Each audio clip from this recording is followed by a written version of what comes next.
Today is April 6th, and we are in the New Testament, continuing in the book of Luke, chapter 8, verses 26 through 56.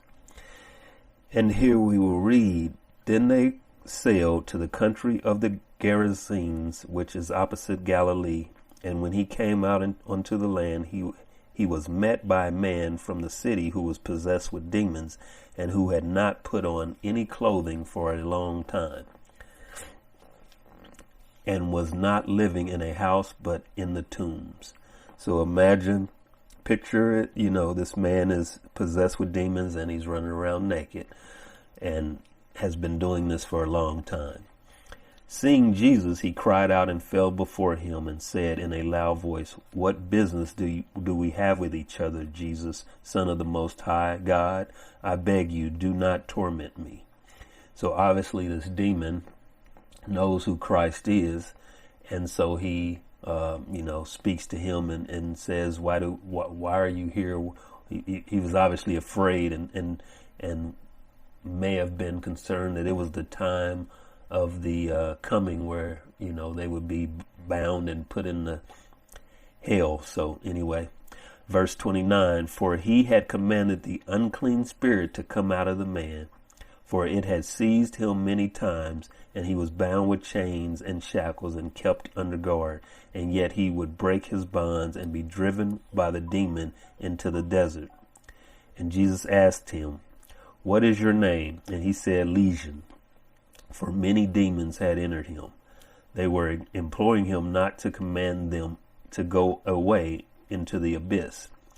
Now there was a herd of many swine feeding there on the mountain, and the demons implored him to permit them to enter the swine.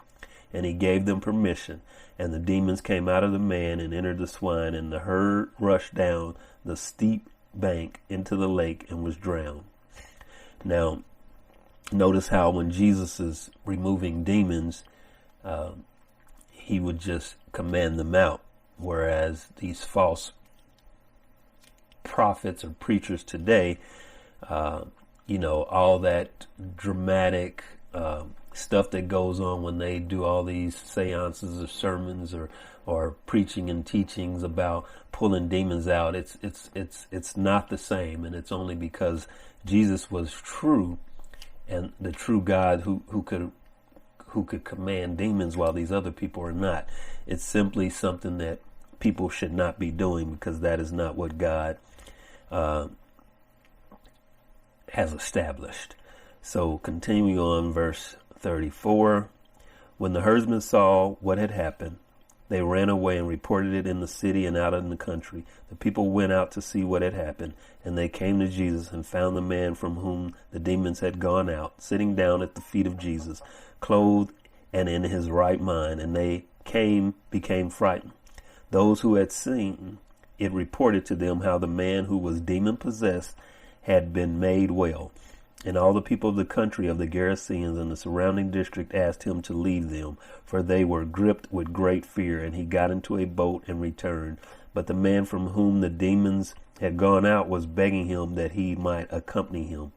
But he sent him away, saying, Return to your house and describe what great thing God has done for you. So he went away, proclaiming throughout the whole city what great things Jesus had done for him.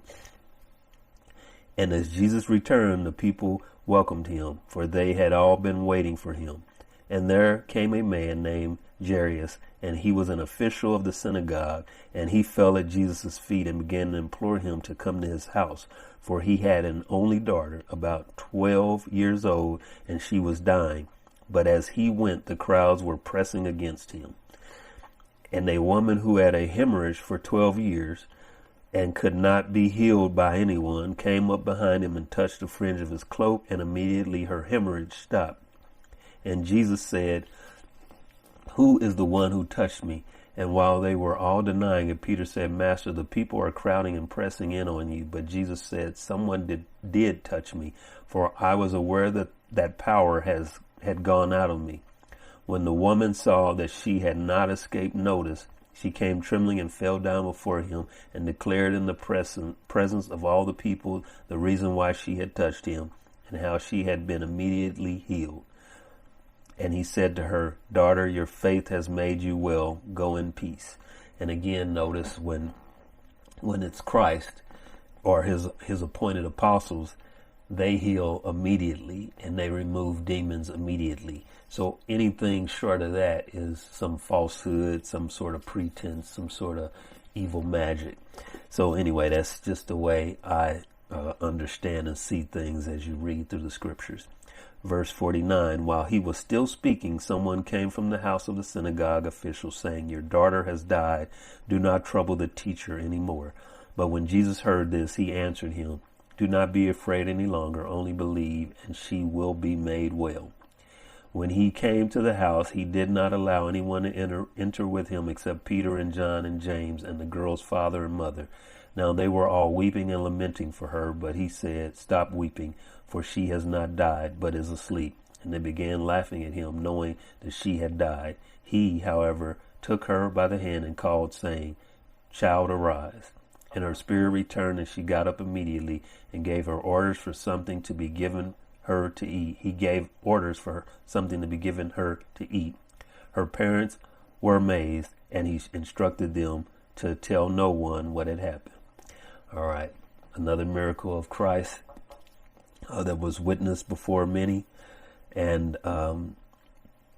that just proves who Christ is. As always, we know, and for the rest of the world that refuses to believe and accept, may God's mercy be on them. Anyway, that is the end of April 6th. Thank you. God bless. Hope to see you soon.